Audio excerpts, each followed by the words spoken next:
Assalamu alaikum wa rahmatullahi wa barakatuh. Welcome to the Islamic Thought Podcast. Just a reminder that you can follow us on Telegram, on Twitter, and on Facebook, and you can keep up to date with us on that. Also, you can join the conversation with us on our Discord channel and be part of a vibrant, engaged Muslim community with various conversations going on regarding our tradition. With that, I would like to introduce our episode. Today we will be talking about Tazkiyah, and we will be contextualizing it. We will be contextualizing it within our revelation, within our history, and within our current situation.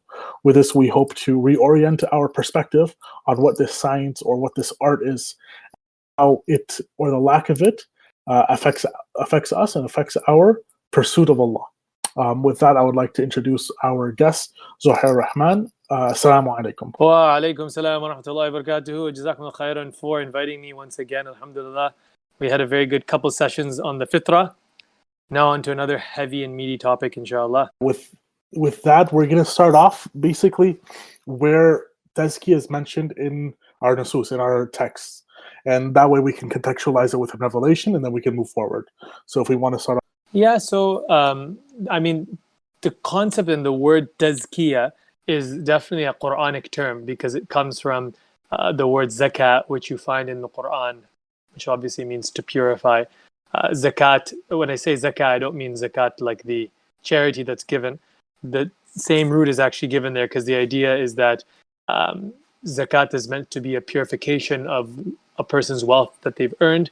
But there's also a meaning of and a connotation of an increase, as ziyada, that's within the Arabic term of zakat. And so it's the idea of you actually increase your wealth by giving sadaqah, and you purify your wealth from any, unintentional or intentional misdealings or, earning of income from a wrong way. But other than the actual zakat, and by the way, that's also why you find in some places in the Qur'an, there's a debate amongst the mufassirun whether or not the term zakat is referring to the actual legislated charity or if it's referring to the process of purification of the soul. So for instance, in the very famous beginning of the surah Mu'minun, قَدْ أَفْلَحَ الْمُؤْمِنُونَ الَّذِينَ هُمْ فِي صَلَاتِهِمْ خَاشِعُونَ وَالَّذِينَ هُمْ عَنِ اللَّغْوِ مُعْرِضُونَ وَالَّذِينَ هُمْ لِلزَّكَاةِ فَاعِلُونَ. So Allah says, successful are indeed the believers, those who have khushu', concentration in their salah, those who abstain from laghu in speech. So basically, vain speech, useless speech, distracted type of speech, I guess you can say. And then وَالَّذِينَ هُمْ لِلزَّكَاةِ فَاعِلُونَ, and those who, it's interesting the Arabic terminology, لِلزَّكَاةِ فَاعِلُونَ, they are doing zakah rather than giving zakah. So some people say here, this is actually, and Surah Mu'minun, obviously a Makkan surah, so this was earlier on, and so some say that this is actually referring to the process of tazkiyatun nafs. Because it's fa'ilun and it's an action rather than giving. And so you find the form of purification of soul mentioned in that aspect there.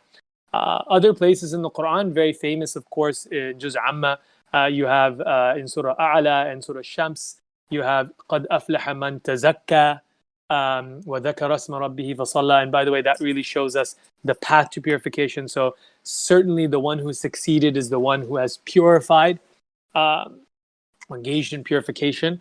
And then it mentions two particular actions, dhikr and salah. And so we can understand that the goal of dhikr and salah, or the goal of ibadah in general, is actually, or not necessarily the goal, but the outcome, you can say, is tazkiyah. And then Surah Shams, قَدْ أَفْلَحَ مَنْ زَكَّاهَا, right? The one who has succeeded is the one who has purified it, referring to the nafs. Now, you see here that this concept of tazkiyah is paired with success in these three different occasions in the Qur'an, like ultimate success. And when people talk about success, a person's success, it's about what they were able to achieve within a particular, if it's work, then it's within work, career success. So success in life, like your entire life's pursuit or whatnot, that is defined by how much a person has been able to achieve tazkiyatun nafs, a sense of purification of the soul, for lack of a better word. Purification is not it's not a true definition of tazkiyah, because there is that element of increase that's not found in the English word of purification. So really, tazkiyatun nafs is a cross between the idea of purification of the soul and development and growth of the soul. So like self-purification / self-growth, if there's a term in English that can that comprises of both of those, I'm all ears. So I mean, and in the Sunnah of the Prophet sallallahu alaihi wasallam, we have similar types of descriptions. So from the nusus, I guess we can see that the concept of tazkiyatun nafs is not only mentioned, it's something that's actually tied to our ultimate success. Like it's something that's very crucial and central to our Islam. So with that in mind, what would you say are the ultimate goals or the ultimate aims of tazkiyah? So the ultimate objectives or the aims of tazkiyatun nafs is an interesting question. It's an important question. So see, it's tough when we talk about aims and objectives and trying to, put things together. And you notice that when I was talking about the dhikr and salah and the goal being tazkiyatun nafs, I kind of hesitated with that because at the end of the day, ultimate goal and the ultimate objective of life is one thing, and that is ibadah of Allah. That is coming closer to Allah. That is drawing near to Allah subhanahu wa ta'ala and doing things for His sake. Like that is the ultimate goal of everything. And in a word, this is ikhlas. In a word, this is ikhlas. And so you can make the argument that tazkiyatun nafs is about achieving the highest level of ikhlas possible, you can say, as the ultimate goal and objective. But at the end of the day, the goal and objective of everything in Islam is to come closer to Allah. So on a general statement, you can say that the goal and objective of tazkiyatun nafs is to come closer to Allah and to do things that are beloved to Allah and to do those things for the sake of Allah subhanahu wa ta'ala for His pleasure. So that is the, I guess you can say, ultimate goal for the reason why we engage in it. Now, in terms of the outcomes, you can say, or the byproduct or the outcomes of engaging in the process of tazkiyatun nafs, then we can talk about that separately. And that is about, the issue of, things like achieving inner happiness, achieving inner peace, achieving a sense of tranquility and serenity in this world, freedom from slavery in this world, freedom from anxiety and sadness and sorrow and regret, building contentment, those sorts of things, having, confidence and courage and those sorts of things. Those are kind of outcomes of this, but those are not the goal per se. That is the byproduct, or that is the outcome of engaging in this process for the sake of Allah subhanahu wa ta'ala. Is that clear? That makes sense. So what you're saying is that these are not necessarily the things that we see. They are, for lack of better, gifts that we receive for engaging in this. Exactly. Rewards from Allah subhanahu wa ta'ala, gifts. Those are, that's exactly what we're getting at here. Now, so we talked about the ultimate goal and objective of tazkiyatun nafs, which is to please Allah. We spoke about the outcomes of tazkiyatun nafs, which are kind of a lot of these kind of, inner experiences and pleasure that a person gets from it. The third thing that we need to talk about when it comes to tazkiyatun nafs is the actual path of tazkiyatun nafs. Like, what is it? What are you doing when you're doing tazkiyatun nafs? So we alluded to this when we talked about the meaning of tazkiyatun nafs, which is the purification and the growth of the nafs. So in essence, it is removing negative qualities. So that's the purification element, and adorning positive qualities. So that's the growth development, the growth aspect. And so there's that, and this is a pattern, throughout the Qur'an, Islam in general, the idea of restraining from sin on the other hand and pursuing goodness on the other hand, right? Pursuing bir versus pursuing taqwa, right? Taqwa is more associated with the idea of being cautious and abstaining from sin and abstaining from what could lead to sin. That wara', you can say, that's on that genre of spiritual qualities. And then the other bir, pursuing goodness and those sorts of things in khair, that's the other aspect of that action. And so those two things come together in tazkiyah by purifying the evil aspects and adopting good qualities and doing good things. What exactly are the good qualities? What exactly are the bad are the sins and whatnot, and the bad qualities and the diseases of the heart? Those are things that you find in the Qur'an, you find in the Sunnah, and those are the things that the scholars of Tazkiyat al-Nafs have enumerated and have elaborated upon. And you find that manuals in Tazkiyat al-Nafs will focus on these sorts of things. They will focus on purifying the heart from evil diseases of the heart, like jealousy and arrogance and insincerity, fakeness, anger, lust, and these sorts of things. And on the other hand as well, pursuing good things and adorning oneself with good qualities and good actions. And those are, for instance, achieving a sense of rida, contentment, tawakkul, reliance upon Allah, mahabba, love for Allah, raja, hope for Allah, khawf, fear of Allah, inaba, turning to Allah, tawbah, repenting to Allah, ilm, knowledge, dhikr, remembering Allah, and these sorts of things, these sorts of qualities, positive qualities. And so that's kind of what Tazkiyat al-Nafs entails, you can say. It's the process of purifying oneself from evil qualities and adorning oneself with good qualities for the sake of Allah subhanahu wa ta'ala, to make us, to transform ourselves into a creation that is more beloved to Allah. That's the idea. Like, you want to make yourself loved by Allah.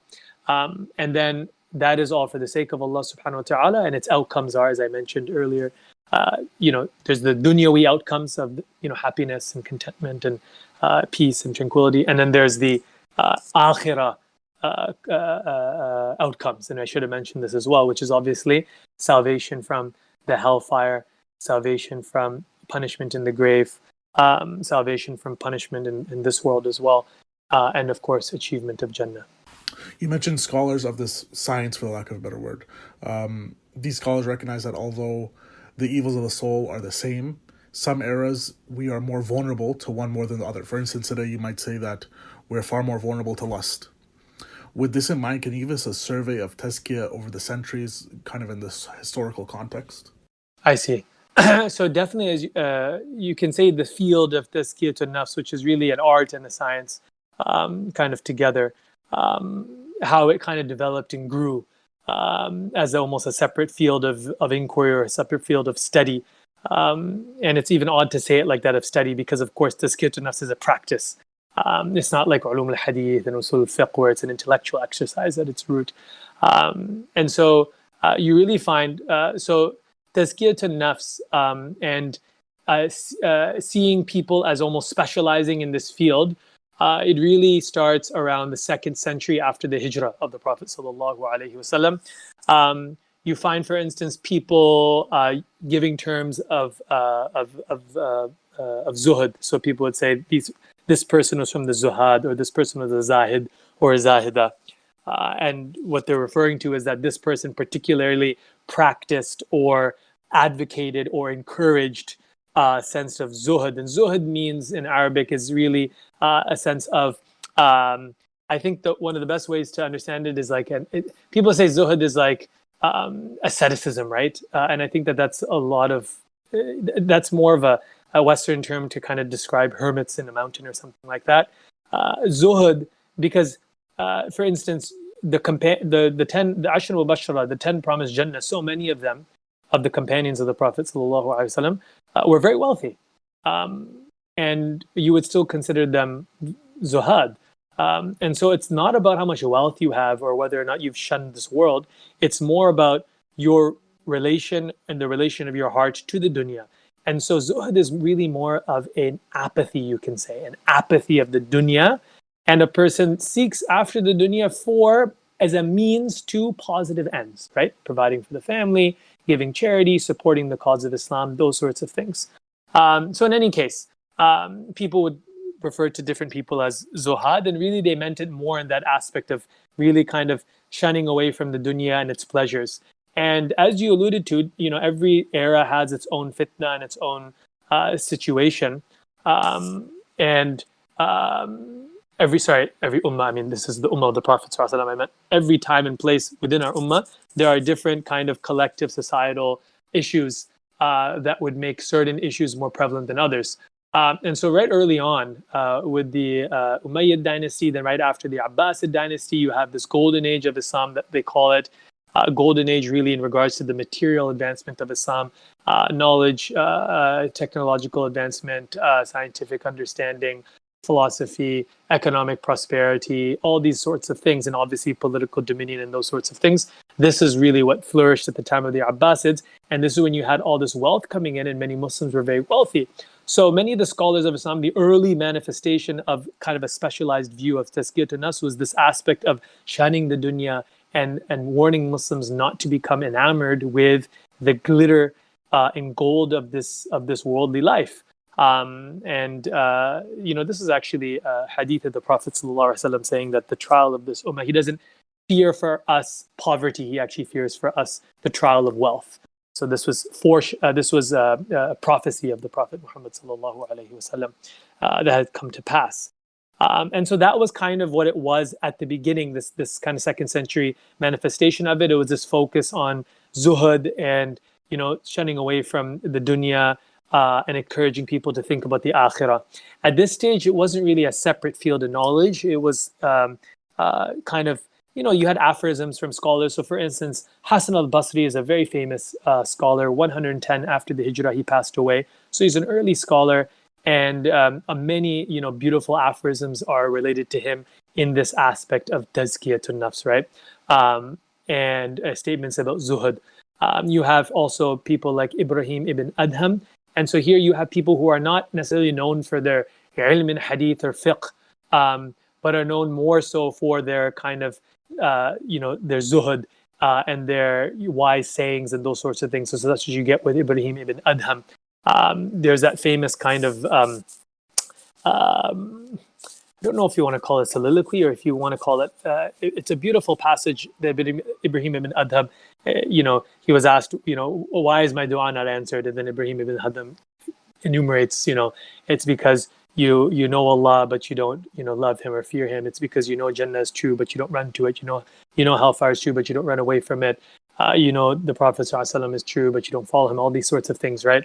And so this kind of beautiful, kind of poetic advice.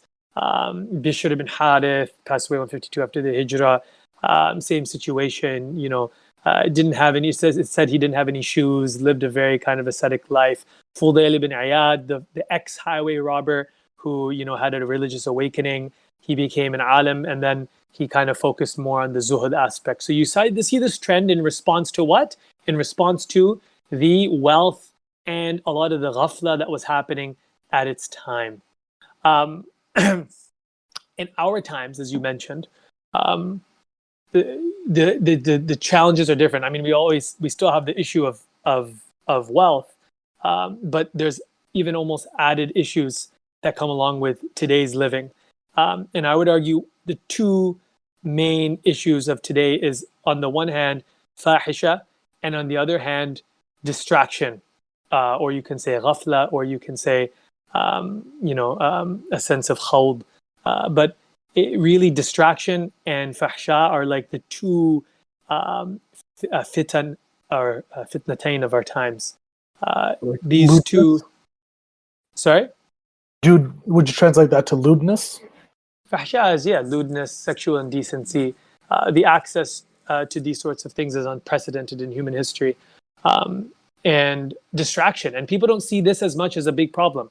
But the distracted life that everyone lives is actually a huge problem. Social media and technology and all these things, our mind is really affected, and thus by extension our soul is affected by constantly being distracted and constantly having notifications that come up into our field of vision and constantly moving from XYZ. It reduces our attention span, but more importantly, it reduces our ability to engage in meaningful salah and khushu', meaningful dhikr, meaningful contemplation and fikr, creativity, lots of different things, a meaningful connection with our soul even.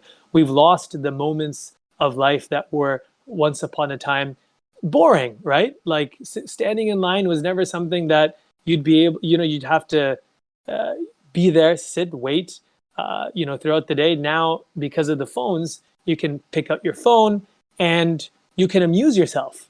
at any time, at any, particular moment in the day where, you find yourself unoccupied, you can easily occupy yourself. And that's not to say with something good. That's the wrong word, occupy. It's more amuse.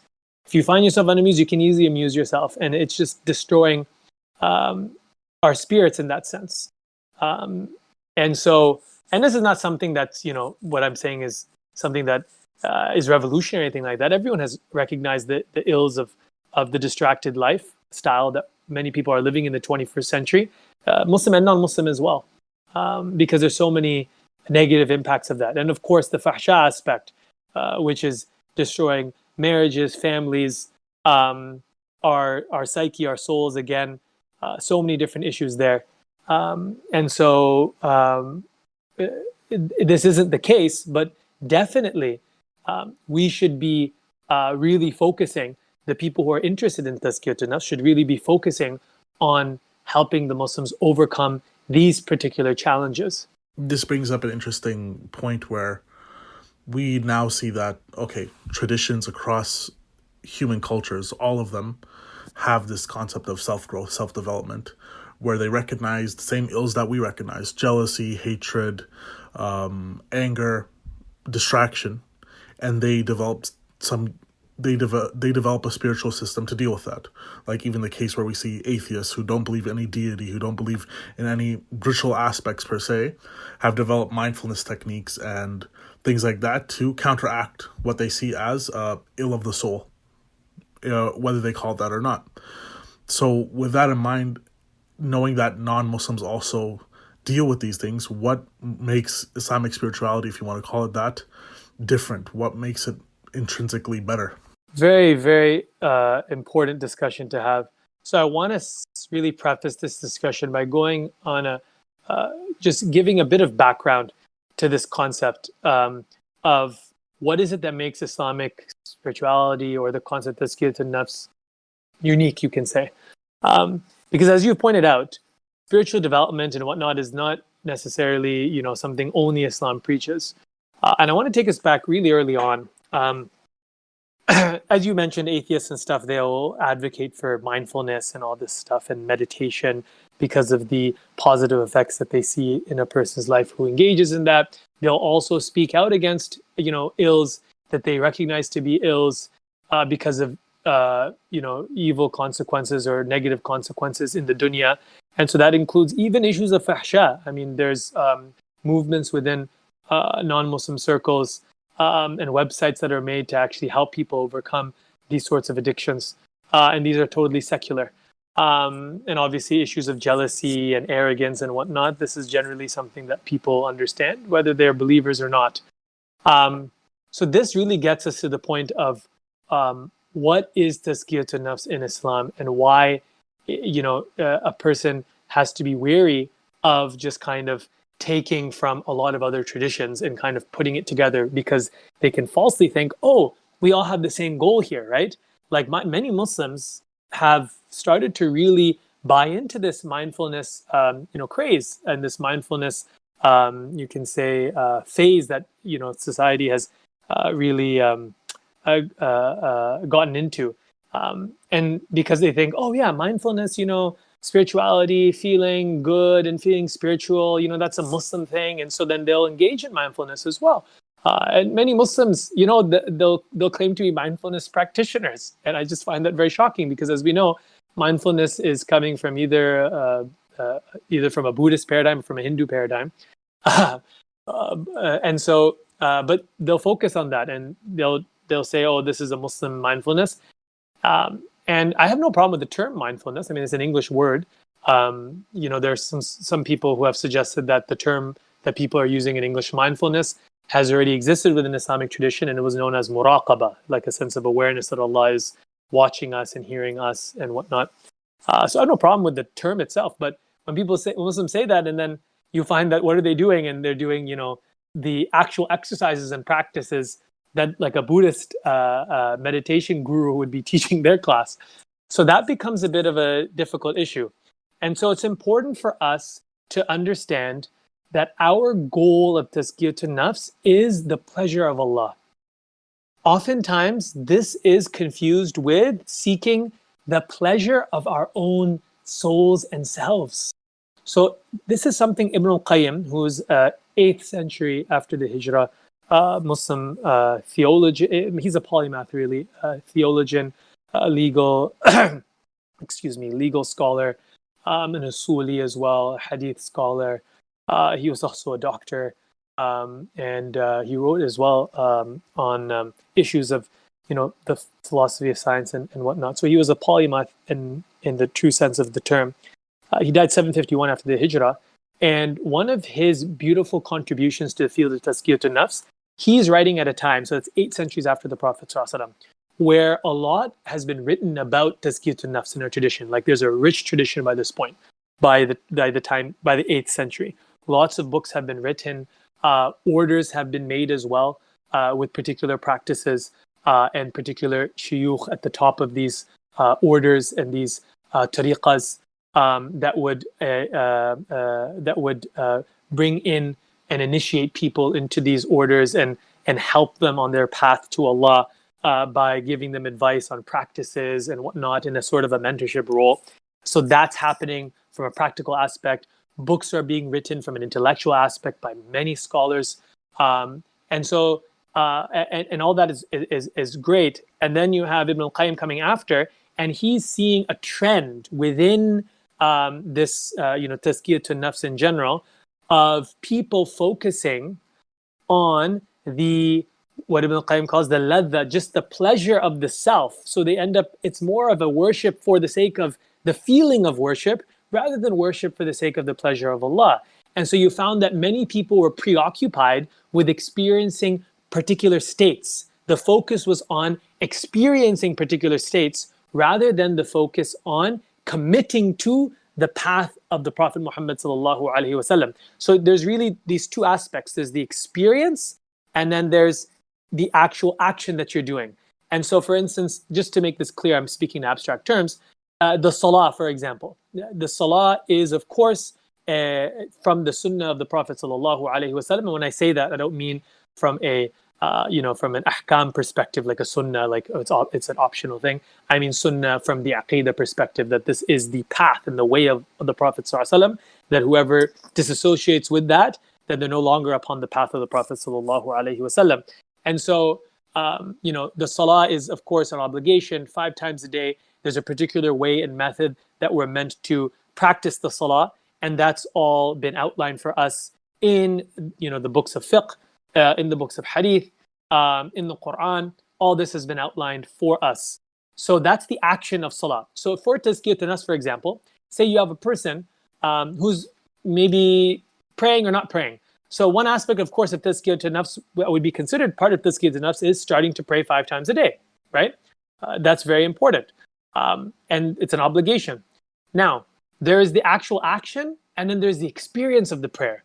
And those can be different things. That a person can do the action, but actually not experience that sense of closeness to Allah to a particular degree. And I don't mean to say experience is like a light switch. You either have it or you don't. There's obviously a gradient of it. There's a spectrum of that experience, or there's that kind of grade. There's a continuum, you can say. And so some people will experience a little, some people will experience a lot. And so those who experience, very little, but they're still doing the action is there, but their experience is not necessarily there. And so what is the focus? What is the most important thing? Is it the experience or the action? So from the Islamic perspective, the most important thing is that that person is doing the salah for Allah's sake. Whether they're feeling this extreme ecstasy or this kind of, disassociation from the world, or this kind of disappearing of the world, that is a separate point. And it's good to experience that, obviously, but that's not something that's necessarily the goal in and of itself. And the alternative to this is that some people, and this was happening within the Islamic tradition, within the Islamic world, the Muslim world, you had people who were very focused on Tazkiyah nafs, whose goal was the experience. So what happened? If the action didn't lead to the experience, they would drop the action. Or if they could reach the experience without the action, they would drop the action. And these were people that actually felt that the sharia, or the actual objective kind of practices of Islam or the rituals of Islam, the salah, the zakah, the hajj, the fasting, all those things, they felt, oh, this is just a stepping stone to the experience. And once you've gotten to the experience, like وَاعْبُدْ رَبَّكَ حَتَّى يَأْتِيَكَ الْيَقِينَ, in the end of Surah Hijr, Allah says, worship your Lord until yaqeen reaches you. This obviously, the mufassirun and the scholars of this year understand this as death, because that's the one certain thing in life is death. So worship Allah until death. Some of these people said, no, this means worship Allah until you get to that state of yaqeen. Then you don't need to engage in the ritual acts of worship anymore. And so that was the problematic idea and attitude that existed in a lot of circles. And it stemmed from that focus on the feeling rather than the system. And from the Islamic perspective, it's about the action. You're doing that action because Allah loves that action. Whether you feel it or not, whether you feel the pleasure or not, whether you feel it's difficult or not, that is something that you can gradually work on. And definitely part of ihsan is you worship Allah as if you see Him. That state and experience is a part of the action, no doubt. But you cannot separate them. They have to come together. They're a package deal. And there can be no experience without the actual system and practice of Islam. And so Ibn al-Qayyim really hammered this point in his most famous work, Madarij al-Salikin, which is an explanation and commentary of Manazil al-Sa'irin, which was a book of spirituality, book of Tazkiyah an-Nafs written by Abu al-Ansar, Imam al-Harawi al-Ansari, who wrote this book. It's a much smaller book actually, but Ibn al-Qayyim's explanation is so lengthy. It's available in 3 volumes. There's some books that are available. I have the 1 volume version. It's like 1,200 pages or so. This book, he really focused on this aspect that we have to stop focusing on searching for that feeling and focus on the actual practice of Islam for the sake of Allah. And if we do that, we get the fundamentals there, then we can gradually work on building the experience that's rooted in the system of Islam, within that system of Islam and not outside of that.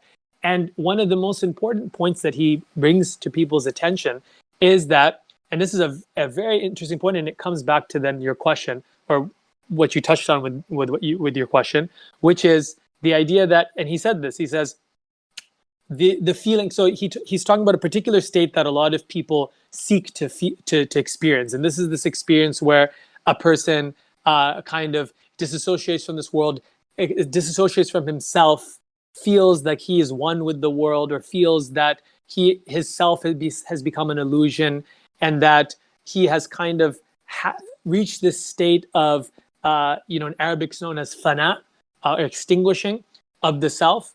And it's this kind of experience that Ibn al-Qayyim says himself. He says, this is a real experience, and we don't reject that the experience exists. And it's something that many people do experience as they seek to come closer to Allah. But he also says that this particular experience is not an obligation. It's not something that needs to be experienced, nor is it something necessarily that you have to experience. It's not necessarily a praiseworthy experience. And he says, this experience of this oneness and extinguishing of the self, he says, this is shared between Muslim and non-Muslim. That you have people, Buddhists and Hindus, atheists, who claim to have the same experience. In our times, very interestingly, you have people who take hallucinogens, and you have people who take these substances, and they experience those exact same experiences. If you look at the descriptions of fana from the books, and you look at the descriptions that we see from these people, from Buddhists and from Hindus and from people who take these hallucinogens, you actually find that they're the same thing. It's the same experience, this experience of oneness, this extinguishing of the self, and seeing the self as an illusion, and all these sorts of concepts. This is something, in fact, this is something Sam Harris himself, a staunch atheist, mentions in his book. I think it's I forgot what its name is. In any case, it's basically about spirituality without God. And all these things about dispensing with the concept of self and whatnot. This is something that everyone can experience. And, a person might think, well, why is that? And this is the point. If you don't need to be a Muslim or even follow the practice of Islam to get to that point, then is it really a praiseworthy point? Perhaps it is akin to simply, because we have to understand the soul, the ruh, or the soul, or the nafs. It's so complex, we don't really understand it, but it has its own set of rules. It has its own, just like the body has mechanisms within it. You give and feed the body certain things, it will feel certain ways, right? And that will make you feel a particular way. You do certain things, the body gets stronger. There's kind of a rules and principles that govern your body and the development of your body and the feeling of your body and the sustenance of your body. Similarly, for the nafs and the ruh and those sorts of things, there is a sort of system there, and we don't really know it. It's not something we necessarily know 100%. We get principles from the Qur'an and Sunnah that tell us about, the purity and the development of the soul and where it lies. But there's aspects and elements of the soul that you can say are almost neutral in the sense that they're not tied to, our purpose in life and striving to come closer to Allah, but they're almost like a separate thing, like just how we eat or work out just to make our bodies feel good, but it's not necessarily linked to our pursuit towards Allah subhanahu wa ta'ala. Similarly, we can engage in certain practices that make our soul or make our nafs feel good. And so we get these feelings and this feeling of ecstasy, but it doesn't actually entail worship of Allah subhanahu wa ta'ala. It's just kind of, hitting almost like you can say like like your tongue, if it tastes sugar, you get really excited because like, oh, look at this sugar, but it's actually not good for your body, right? So similarly, when you engage in certain practices, it can almost be like sugar for the soul, right? You're just pressing that kind of dopamine center of the soul, like, oh, wow, this is amazing, right? But it's actually might not be good for you. It might be something that's counterproductive, even though it feels a particular way. And so from an epistemological level, how a person knows whether something's good for their soul or not, first and foremost, is through revelation. That's what Ibn al-Qayyim makes very clear. It's a revelation-based tazkiyatun nafs. Secondly, the feeling is an important element, but it has to be bounded and structured around proper and objective knowledge that's coming from revelation. And so it's almost like the revelation is the bedrock, and then the experience, then the fruit, then the flower can come from that, the light can come from that, and the feeling can come from that. And so feeling is definitely an important aspect of living our life, and positive feedback for us to know that we're on the right path, and also feeling connected with Allah subhanahu wa ta'ala. That's very positive and important, but it should be congruent with revelation and not incongruent or independent from revelation. So to like sum this up, it's almost as if just like every other thing in our, like for instance, somebody can do good things, like what we would deem as good. Somebody can give charity. But if it's not linked with being centric to pursuit of Allah, then that reward is just in this dunya. That feeling accomplished that they give charity, their reward is just that. They have known that it'll just be dust on Yawm al-Qiyamah.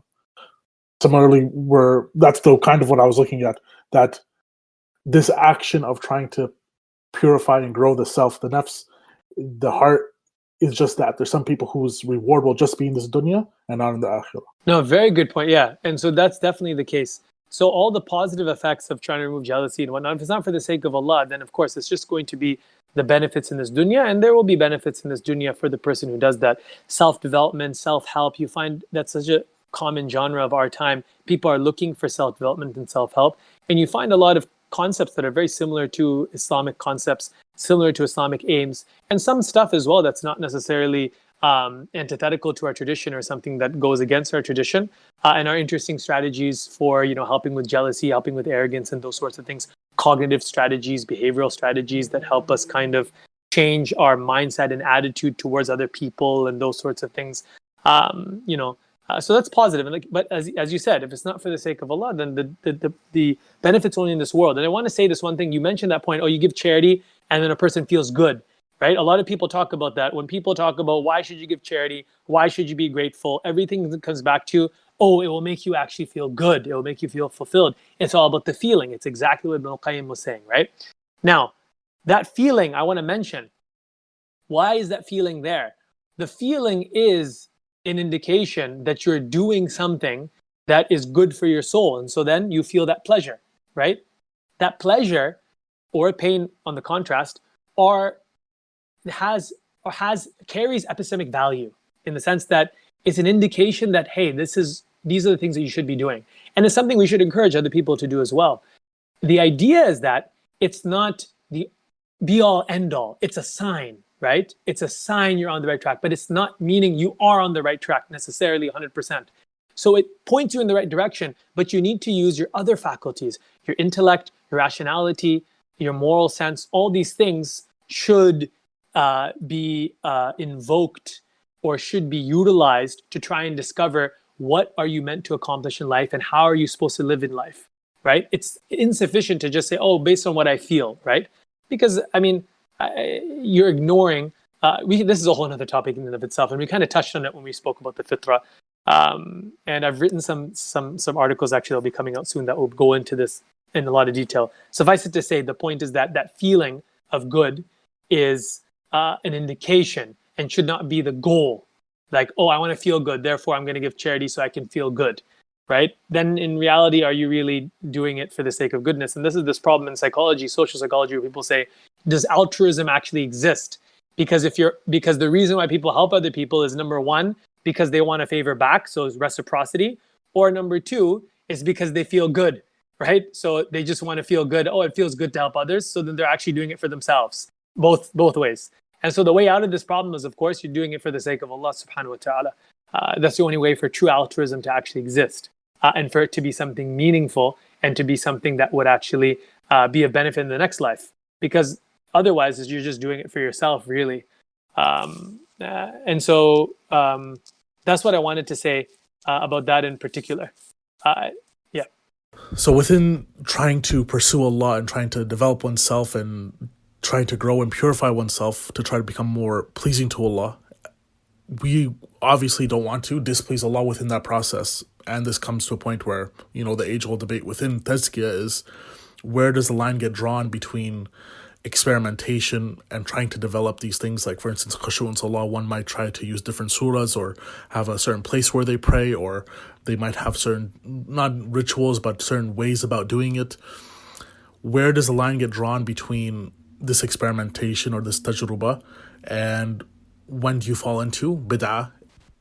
But also recognizing that everybody has their own personal quirks, or not everything that works for one person works for another.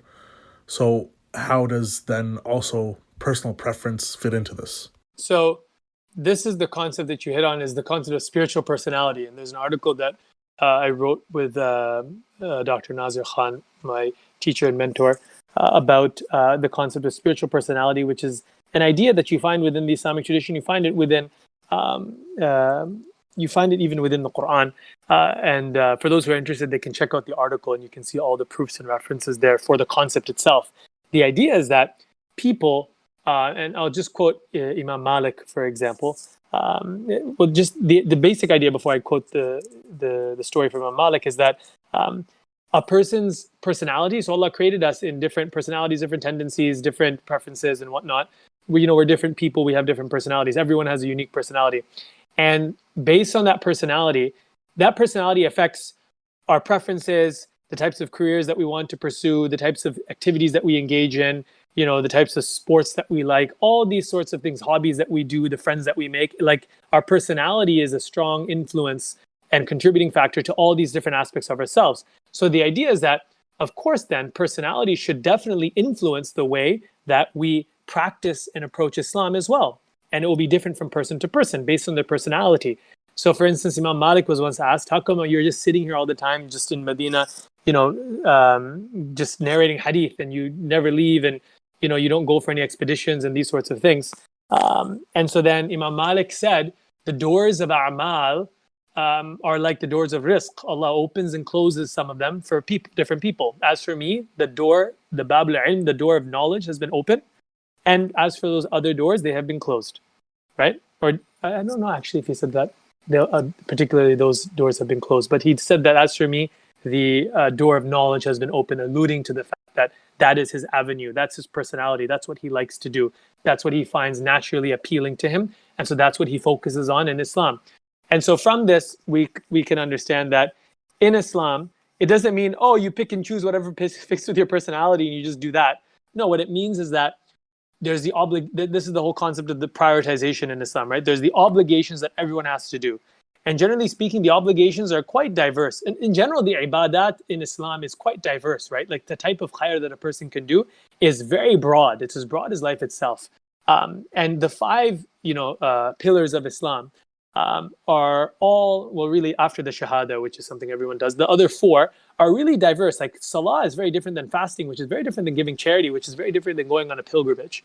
And so you kind of get this breadth, that's this base level that every person should do. So kind of almost like a base fundamental aspect. So even if some aspect is a weakness to you, so for instance, maybe someone is not so much, and he's very extroverted, very difficult, finds it very difficult to concentrate, et cetera, et cetera, et cetera, and those sorts of things. And so salah is a very big challenge for them. But that doesn't mean make that an excuse. Oh, he doesn't need to pray. They still need to pray 5 times a day.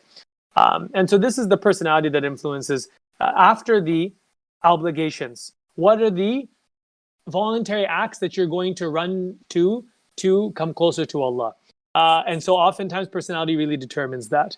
And so that's the kind of starting point. And then beyond that is this is ihsan, is going above and beyond. And even if something goes against your personality, you do it because Allah loves it. You do it because you know Allah wants you to do it. So it's irrespective of what is easy for you. It's whatever Allah wants in that particular circumstance, you will do it regardless of how you feel. And that's kind of almost like the higher level. So you have the obligations, then kind of following your personality with your passions to do what's, fits with you and your personality. And then it's like developing, expanding your personality by stepping outside your comfort zone and starting to engage in actions based on solely Allah's pleasure, rather than taking into consideration what you want to do and what not want to do.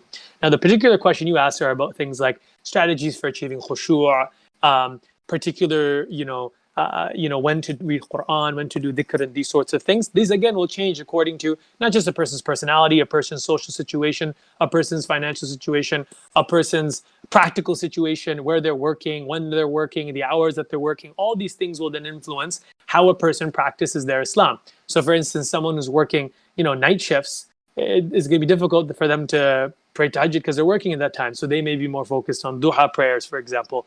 A person that is going to work a bit later, they may be able to engage in tahajjud. So you see that there's a practical element there as well. Financial situation also dictates how much charity a person is able to give. Although even though a person is poor, they should still, from the hadith, the greatest charity that's given is one where a person is restricted financially. But obviously that's going to limit the amount of sadaqah and charity and zakat that a person can give. Social situation, whether they have like 6, 7 kids at home that are like a handful, and their focus then of course is raising the kids, and they don't have a moment's time to sit, crack open, a book of Islamic metaphysics or something like that, because their brain is just totally fried by the end of it. And so they're going to be focused on raising kids and doing other things, maybe even with the children that help raise them up, going to soup kitchens and stuff to give them that tarbiyah, right? So all these things influence how you structure your day for tazkiyah to nafs, development of the soul, and growth and purification of the soul. In terms of, in terms of personality, so personality-wise as well, so for some people, when it comes to khushu', it might be a very difficult thing. Because they're more practical oriented, more kind of concrete, engineer mindset kind of thing. And so things are a bit more mathematical for them. So khushu' can be very difficult because khushu' is a very kind of, it's a art to achieve, you can say, or it's something that you can't really necessarily give some algorithm or some kind of stepwise, easy, do this, then khalas, boom, out comes khushu'. It's a lot more of a creative pursuit where a person has to engage in some introspection, have to think about what are the things that are distracting him, come up with creative solutions to disengage with those sorts of things and kind of play it by ear. It's an art, right, to try and develop that khushu' further and further. And so that can be challenging for someone who's more concrete mindset and who has more who has a mindset that's more mathematical in nature. So when it comes to that aspect, for the person who's more concrete, they may need more behavioral strategies for khushu', like, okay, do wudu before every salah. Okay, pray, the sunnah prayers before. Okay, do a particular ritual beforehand, whatnot, whether it's like, taking a certain number of deep breaths or whatnot, like actually something that can be followed, you can say. And so it becomes this blueprint for them. Or like, for instance, do XYZ dhikrs in the salah and do different dhikrs in the salah to make it more novel or whatnot, right? These are particular behavioral shifts that can help engender khushu'. This is different than a person that's a lot more abstract, more creative, more kind of intuitive. And so for them, they're not as much focused on the ritual beforehand, but for them, it might be more of a something in the mind that they are meant to shift, or some thoughts that they should bring to their heads beforehand. And so that's going to be different based on the personality of the person. So where does this? Where do you draw the line between this and where does something go to bid'ah? Like, so a lot of these things that I mentioned, they're not coming from a hadith or advice from the Prophet ﷺ. So is this not an innovation of Islam? Look, the concept of bid'ah, that's another huge topic. That's like a couple of podcasts. Suffice it to say, there are really two main kind of ways of looking at bid'ah. One, more of a conservative and stricter definition, and one more of a liberal definition of bid'ah. But just in general, the idea is that if you are, and I'll take the safest position, so we'll go from the more strictest kind of conservative understanding of bid'ah. There's two principles, takhsis and tafdeel. Takhsis and tafdeel. If you do this to anything that has not been specified by the Prophet ﷺ, then it elevates it into into an innovation. So what is takhsis? Takhsis is to specify a time, place, mode, or number of a particular action. So for instance, let's say saying la ilaha illallah. A person might say, you know what, I really connect with this dhikr personally, and so I'm going to try and say la ilaha illallah 1,000 times in a day. So they've engaged in takhsis here, right? The Prophet ﷺ didn't specify, recite la ilaha illallah 1,000 times. This person has done it. Why? Just because he wants to. He feels that this makes him feel close to Allah. He knows Allah loves when a person remembers him in this way. So for him, he wants to make this routine. So he's specified. That's takhsis. Now, that in and of itself is not sufficient to be considered bid'ah. It needs to be accompanied with a second necessary factor, and that is tafdeel. What is tafdeel? Tafdeel is to state that that specification that you made is more virtuous. You give fadl to it, that it's something that's significant. It has intrinsic importance. The number is very important and sacred and significant. That is when you put those two things together, that's when you go into the boundary of, beyond the boundary into religious innovation.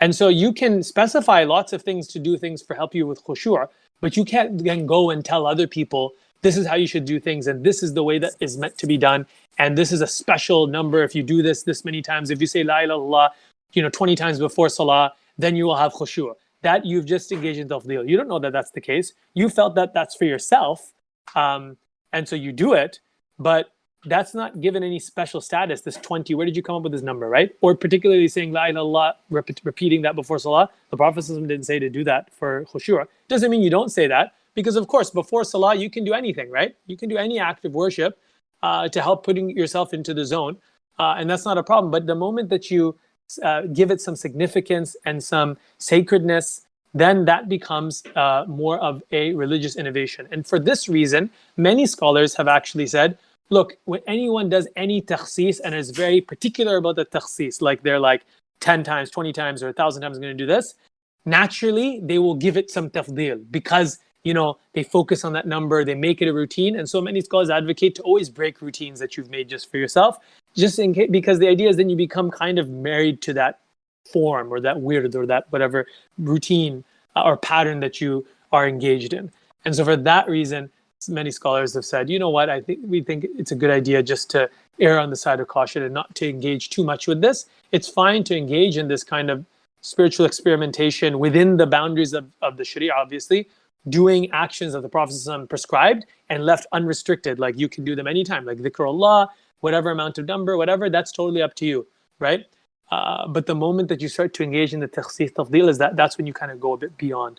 And generally speaking as well, you always start with, and that's the most important thing. A lot of times people, they say, I want khushu', and then they'll make up certain things. Might not necessarily be a bid'ah technically, but you have to ask the question, look to the Qur'an first, look to the Sunnah first. Are there particular strategies or things that the Prophet ﷺ told us to do to help us? If that's the case, then do those first, right? Incorporate those first. And then kind of move on to see if there's anything that you would like to add personally from yourself. I hope that's clear. Just to use an example so this is more clear. For instance, you have an imam, right, who says if you say at Fajr time or after Fajr 40 times La ilaha illallah, and you're going to feel contentment. what would this fall under? So here's the thing. I mean, again, you have to really look at it and see what did they mean by it, etc. If they meant 40 times you do this dhikr, let's say la ilaha illallah, you'll feel content. That is not a false statement, because ala bi dhikrillahi tatma'in al-qulub, right? Any dhikr each person do will feel content. So that's a true statement. The issue is, why did you say 40 in particular, right? The only person who has the right to specify and give that specification a particular virtue is the Prophet Muhammad sallallahu alaihi wasallam. And so we would say then, particularly, say, advising 40 times because you feel, hey, you know what, that's an attainable thing to do and it's something good, then that's something that is, okay, technically that's fine. Yeah, if that will help you to say la ilaha illallah by giving you that goal, I'm going to say it 40 times, because this is a psychological thing. If you don't specify things, they talk about SMART goals, right? Specific, measurable, etc., attainable. Like, if you don't specify numbers a lot of the times for things, and like a time as well and a place, it doesn't get done a lot of the times. So from a practical perspective, the idea of specifying and making a takhsis without tafdeel is to help you fulfill it, right? But here's the thing, and here's the big thing that kind of makes me more hesitant about, engaging any takhsis when it comes to dhikr in particular. There are so many specific adhkar with particular numbers that the Prophet ﷺ encourages to do at almost every point in the day. When we wake up, in the morning, after the salah, in the evening, before we go to bed, before we put on, like everything, there's adhkar for it from the Sunnah. So for me, I feel uneasy if a person is going to do some other specification, even if they don't do tafdeel of it. Even if they say, look, this is not mentioned by the Prophet ﷺ, but I just like to do it, etc. I would say, look, dhikr is dhikr. Do it the way the Prophet ﷺ told us to do. Do it the number the Prophet ﷺ told us to do. Then there's more barakah there. Then you're following the path of the Prophet ﷺ.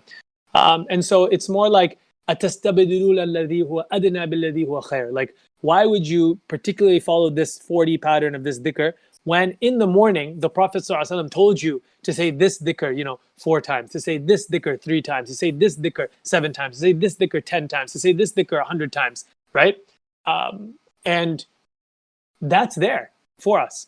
Now, that's there, and you can do things on top of that, right?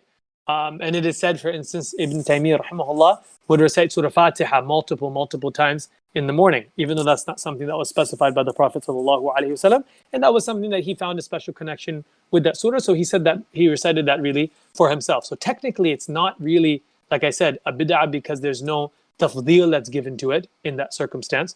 But as I said, as a person's just starting, this is almost like advanced, right? It's like, as a person's just starting, you have the Sunnah of the Prophet ﷺ. We can start with that and follow that, and that's sufficient for us, really, for anyone to follow the model and the Sunnah of the Prophet Muhammad ﷺ. And if in the process you have some liking, some connection with something, with a particular dhikr, with a particular surah, and you just love to recite that surah, that's fine, and that's something that is also from the Prophet ﷺ. He preferred and loved certain surahs over others, and he would recite certain surahs more than others in salah.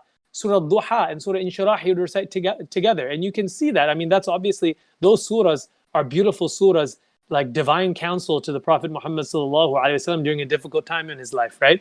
And so he loved to recite those in particular. Other scholars and sahabas, they liked other surahs. So you had the sahabi who loved Surah Ikhlas. So before anything he would recite in the salah, he would start with Surah Ikhlas. He finished Surah Ikhlas, then move on to another portion of Qur'an. And people complained, right? And the reason they complained is, of course, because they had that concept that I'm telling you here, right? It's like, why do you keep specifying this? The Prophet ﷺ didn't tell you to do this. Why are you making it as if like you have to say Surah Ikhlas, after every salah? And then the Prophet asked him, why do you do this? And he said, I love Ar-Rahman, I love Allah, and I love Ar-Rahman, and this describes Ar-Rahman, right? And so the Prophet praised him for that. It was a personal connection he had. So that's a positive thing that comes about as a byproduct or naturally as you follow the Sunnah of the Prophet ﷺ. It will come from you. But that's important. It should come from the individual. If you're getting somebody else's connection, somebody else's routine, somebody else's this and that and the other, then why not just follow the routine of the Prophet ﷺ and find your own particular passion? And then you can kind of develop your own personal connection with different things. One thing that you brought up was the self-help culture.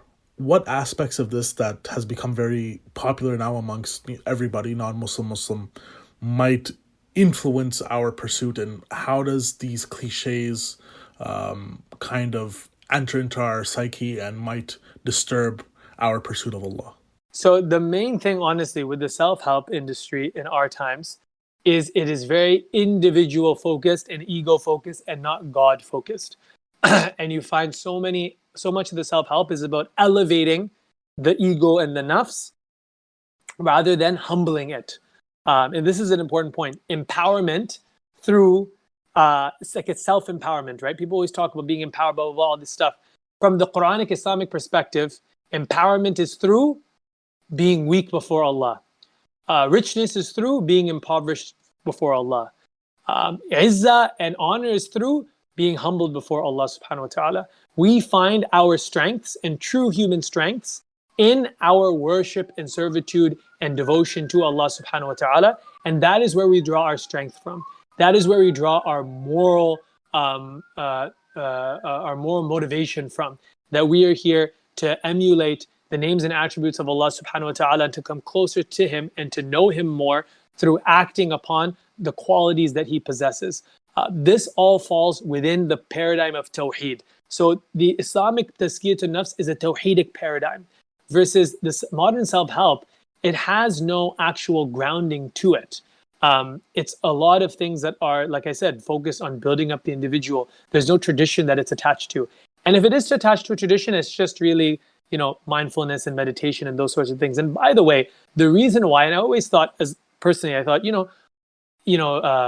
Eastern traditions like Buddhism and Hinduism, people readily accept these practices. I thought, why can't they accept, Islamic practices, right? And our spiritual tradition. But I realized that our spiritual tradition comes with a theology. It comes with a legal framework. It comes with fiqh. It comes with an objective aspect to it. Whereas those things are very airy-fairy, very loose, no real theology there. And it's just either just a spiritual practice and maybe a general philosophy, but it's not a theology. There's no aqeedah there. And so that's why you find a big difference there. But that's a strength for us, because for us, we know that our tazkiyah to nafs and our quest to becoming better people is tied toward fulfilling our ultimate purpose in life and knowing why we're here. Versus the other side, you developing yourself. Why do you need to do that? Why should you develop yourself? Why should you reach your full potential? Why should you do X, Y, Z, right? Why should you face all that resistance? There's no real reason there. But also, so anyways, the main point that I want to mention was that one of the main differences is that one is ego focused and Allah, and then Islam is Allah focused or God focused. And that's a very important distinction to understand. And so you find as well that there's almost a vulgarity to a lot of the self-help industry. And so there's no real respect at all for the concept of decorum and the concept of being dignified and noble and those sorts of things. Like, for instance, you have people like Anthony Robbins, very famous self-help guru. And obviously, and now granted that the people like him say that they swear and they're vulgar to try and get people outside of their comfort zone and make them feel vulnerable, make them a bit scared and whatnot. So it's almost like there's a method to the madness. That's like, okay, fine, fair enough. But then there's also other books, like, for instance, this is a very famous book, The Subtle Art of Not Giving an F, right? Like this concept, by the way, I'll tell you, the concept in this book, because sometimes this is the case, the concepts will actually be very true in Islamic, but it's the way that it's packaged is just so vulgar and so unnecessary and not tied to anything really of worth and real value. And so the concept in this book is basically devaluing that which does not matter. That is the essence of La ilaha illallah, right? That concept of being able to not care about things that don't truly matter in your life. That is what La ilaha illallah is. La ilaha illallah is there's nothing worthy of worship, devotion, my ultimate concern, except Allah subhanahu wa ta'ala. What that means is, if something is not linked to my pursuit of Allah, is not linked to Allah's pleasure, is not linked to the cause of Allah in this world, then I don't care about it. Then I could care less what happens as a result of that then. And this is a big thing. A lot of people, and this is a very powerful concept, by the way, because it's very freeing and it makes people free from a lot of negative emotions like sadness and anxiety, because they divest and disinvest away from things that don't matter and put it into things that matter, right? And that's Allah subhanahu wa ta'ala. And when you the genesis of negative emotion, almost all negative emotion is an indication that you're caring about something that actually doesn't really matter, right? That's why you're sad about it. So for instance, if a person's sad that they lost some money or whatnot, but they're still able to eat and drink and they have shelter provided for them, they're still sad that they lost, right? But in the grand scheme of things, does it really matter? You know, if you're able to survive and get through and, you know, you have the strength to worship Allah and whatnot, does that really matter? You know, that's that idea there. But oftentimes we're connected with that. And that's normal, by the way. Like, that's what it means to be a human being, right? Human beings, our hearts get attached to things. And the process of tazkiyat an-nafs, we come full circle, can really be seen as the process of achieving pure ikhlas. Something not necessarily 100% ideally, perfectly attainable to have extreme 100% ikhlas, but it's the pursuit of that, of constantly detaching from things that don't matter, the things that are not linked to Allah, and focusing and putting one's full value in what they care about purely in the cause of Allah subhanahu wa ta'ala. That is the high ideal. A life at that level, of course, would be a life of pure bliss in paradise, because you magically are not concerned about anything in the world. You have no care in the world. Allah will take care of you. And you still work in this world and do your things. You have tawakkul, just like the birds. They go out in the day. You also go out in the day. You do your work and you come back and you say, Allah will provide, right? That type of free mindset, right? That's something that's very powerful. And people are at different stages. For some people, thinking at that level of connected with Allah and disassociated with everything else can seem very scary for some people. That's why tazkiyat an-nafs is a process. It's step by step. And you just constantly move towards that domain of ikhlas, that pure ikhlas, right? And you know, it's very telling that in the Qur'an, Allah subhanahu wa ta'ala says, actually he quotes shaitan of saying that I will misguide all of your people, illa ibadaka minhumul mukhlasin, except those slaves of yours who have ikhlas. I won't be able to affect them. Because shaitan cannot obviously affect. When you are focused on Allah subhanahu wa ta'ala, there's nothing shaitan can do. But when you care about other things, shaitan can pull your strings in your heart and say this and bring up worries and anxieties. يَعِدُكُمُ الْفَقْرِ. He promises you poverty. You know, a person might be attached to wealth or comfort in this world. And so then he will then, because you're attached to that, he can easily put into your head, what if this happens? What if you lose this? What if you lose that? Then boom, anxiety and sadness, right? وَيَأْمُرُكُمْ بِالْفَحْشَاءِ. That's the end of the verse. But in any case, this book, The Subtle Art of Not Giving an F, that is describing the process of the pursuit of La ilaha illallah, right? And obviously not at all in those terms. And it's not rooted in anything. Like, it's also, the modern day self-help is not ontologically grounded in anything. Like, it's like, okay, you're saying don't, you know. In capitalism, it's rooted in capitalism. Usually, it's so much connected to your. Oh, that's true. You're right about that. No, I agree with that. Your material success, what you want to achieve. It's always like, for instance, whereas we might say, very true. Whereas we might say, you know what, you want to do 30 things a day that connect you to Allah. They'll be saying, for instance, they'll be saying like, you need to send 30 emails to pursue your business. Yeah. No. I see what you're saying. No, you're right about that. But even still, it's connected to that capitalist mindset, but that itself is not ontologically grounded in anything, in the sense, the whole question comes, so why should you value personal success over not? Why should you, fundamentally, why should you value living over not living, right? And that cannot be answered within the framework that a person is given with the modern self-help. It almost assumes like, you want to live and you want to get money and you want to live in this world in this way, but it's like, why? Why is that the case? Why does that matter? If at the end of the day, all that money that you accumulate will be in someone else's hands in just a couple of decades or maybe less, then what's the point, right? So in that sense, I'm trying to say is that modern kind of self-help doesn't have any ontological grounding. So when someone says, for instance, don't place value in things that don't matter. Well, what does matter and what doesn't matter? Who differentiates that? Well, then they'll say, that's up to you. Well, that's really not helpful at all, because what do you mean? Well, it's up to you based on what? Based on just my personal preferences and whims? In which case, that's not really value. That's just my personal preference and whim and my desire. But actual true value is something a lot more objective, like something that is important for me to do. Who decides that, right? And we are the worst at deciding what's good for us a lot of times, especially when we were younger and kids. And even when we become adults, that's why people have counselors. That's why people talk to other people, because sometimes we don't know what's best for us, right? We don't have an objective third-party view to see what you think is best in our life, and we cling to things oftentimes that are destructive for us. We cling to relationships that are destructive for us, and it takes that third person, that friend, to say, hey, that's not really good for you. So, well, who's to say what's important, what's not important? It comes back to that more philosophical issue, really, more than anything. And that's the point. When self-help and self-development isn't rooted in an aqidah, then it has this problem as a flaw. And when push comes to shove, it will not be able to provide a person with a reason to live, with a reason to abide by their moral principles, with a reason to keep going. Beyond just fluff and putting oneself with false motivation and inspiration from watching someone yelling at them in inspirational words. And again, it's the idea of the sugar button, right? Like that concept may motivate you and make you feel good. But the idea is that you need to search for the truth of this world. And that is what will anchor a person's self-development and growth. And that's something that Islam has to offer for the 21st century.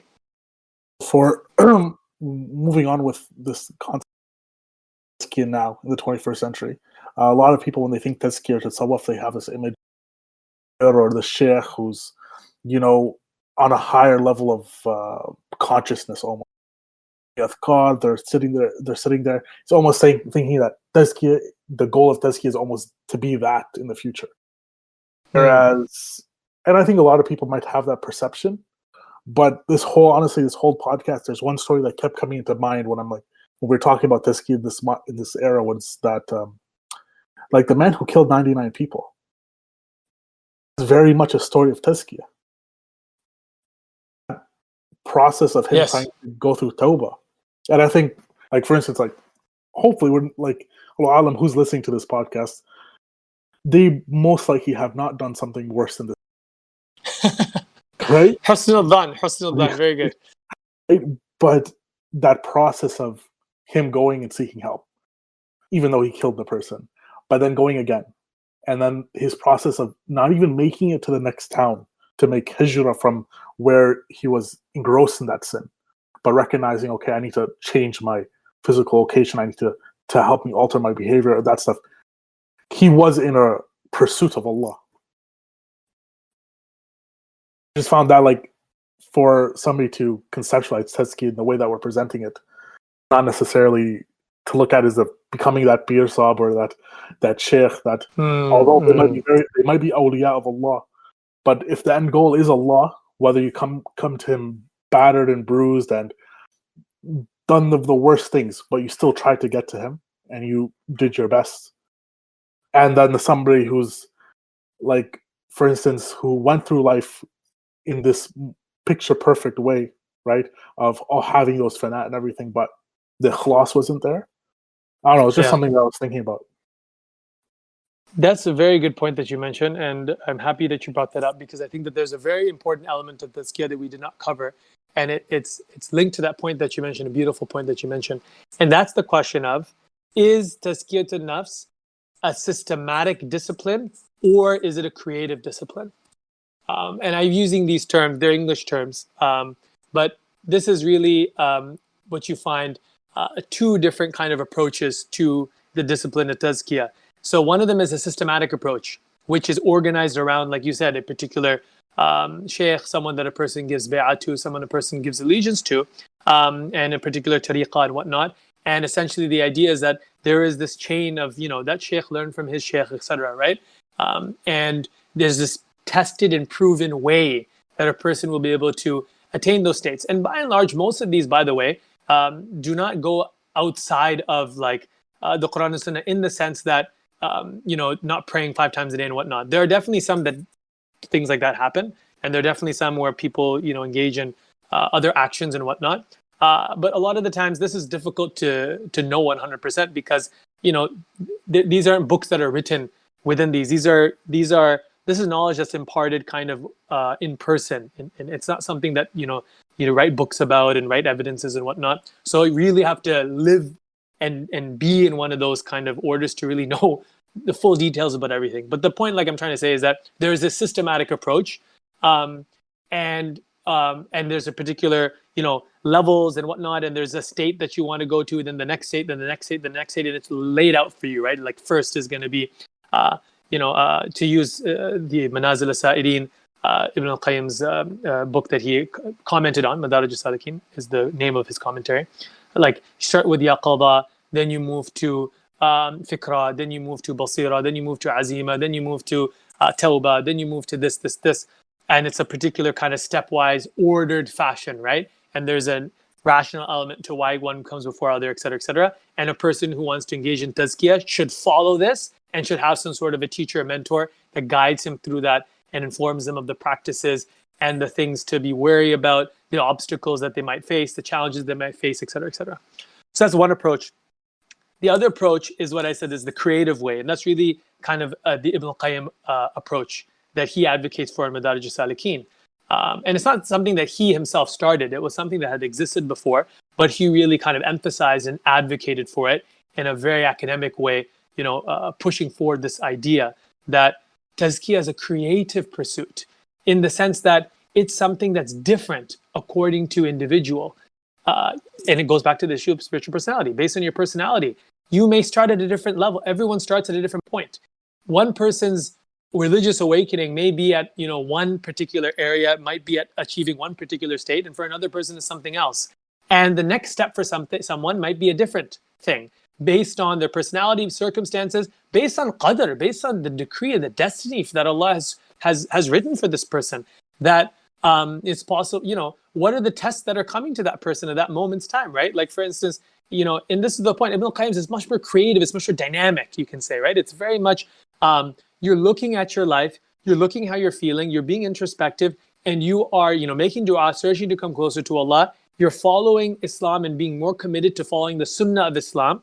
And as a result, you will find naturally that you will start to feel, you will start to achieve certain states as you start this pursuit, right? That's the idea.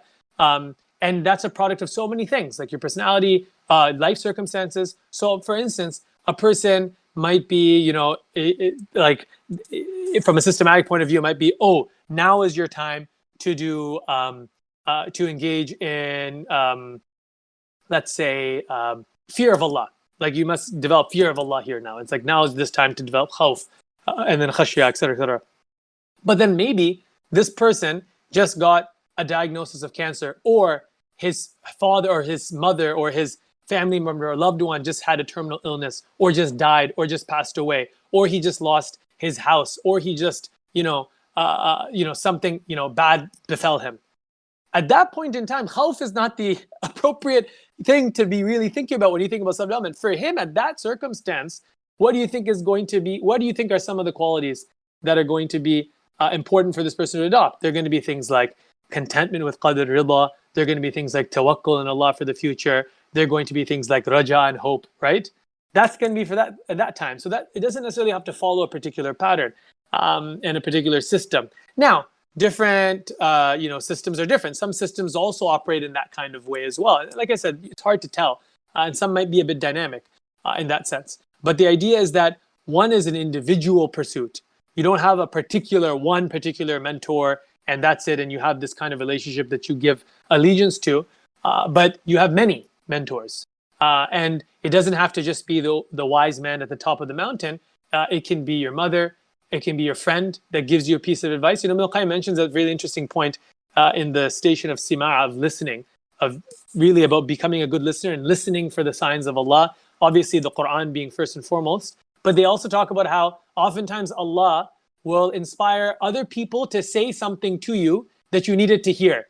That's like golden advice, but from a person that's like you wouldn't consider to be some sheikh or something, but he just told you something, you're like, wow, I needed to hear that at that moment. And that person didn't even know really what he said, didn't intend anything by it, but you had an epiphany moment by hearing what someone else said, right? So it's the idea of learning from many people, learning from your experiences in life, learning from all the other people in your life, the good and the bad. And Ibn al-Qayyim talks about that as well. He's like, what if you find yourself, you've invited in some place and you just can't stand these people. They're always just engaged in ghafla and vain talk and vulgar talk and, bad manners. And you're just there and you're like, well, what am I going to do? I just feel off, et cetera, et cetera. But you're just you're attaining you're there for the invitation because you have to, or as Ibn al-Qayyim says, they're part of your family, so you have to engage in Silat al-Rahim. And so he says, there are some things that you can take from that. You can learn from them, right? You can learn what not to do, things that you should not do, right? Learn the consequences of what not to do. And so you can learn from literally anyone and anything when it comes to spiritual development and development, as long as that person has that framework in their mind, that framework that's coming from the Qur'an and Sunnah, that framework of revelation. They know their general aqidah, their theology, they know their general fiqh and whatnot. They have that general structure in their head, and they use that framework to go forth into the world, and then they build upon that scaffold, right? And they build the palaces, they build the gardens from that structure. And that structure is so important. It can be very dry if looked at on its own, right? If you just study it for the sake of studying it, you're like, well, what's the point? But when you merge it with tazkiyah to nafs, then you see the beauty in it. Then you see the clarity of it. Then you see where you need to go, where you need to head, what you need to be doing, etc. And it helps you on this creative pursuit. You know what needs to be prioritized and what doesn't need to be prioritized, because you learn the objective aspect of the deen, the objective aspect of Islam, the structure of Islam, the ilm of Islam. And then you are pairing it with the ma'rifah of Islam, the awareness and like first person subjective knowledge of Islam, the ma'rifah al-hal, the ahwal of Islam, the states and the spiritual states of Islam, the maqamat, the spiritual stations of Islam. All those things, they're being brought forth and sprung forth from the foundation that a person endeavored to create for themselves. With that in mind, well, with that, I would say kind of wrapping everything up, it's kind of set our tone for, inshallah, future episodes, talking about tazkiyah more specifically and how it can more impact our specific struggles or our mindsets in the future, and with very specific episodes. I'd like to thank our guest, Zohair, Jazakallah khairan, for doing this and taking your time out of your busy schedule for engaging in this talk and setting the stage for future, inshallah. Jazakallah khairan, my pleasure, alhamdulillah, barakallah feek. Inshallah, follow us on Facebook, Twitter, Telegram. We post a lot on those. If you want to join the conversations that we do have regarding not just tazkiyah, not just fitra, all the many conversations, you can join the Discord server. The link will be there. You can listen to us on YouTube and various other places where you listen to your podcasts. With that, I would like to send my salams to everybody, and inshallah you find this beneficial. And if you have any questions, comments, additional inquiries about these topics that we cover on our podcast, please join the server and you can talk to the hosts such as me. You can talk to anybody on there, and inshallah we will be engaging with you about these topics and add to it and add your voice to our conversations. So with that, I'll send my salams and thank you very much for listening.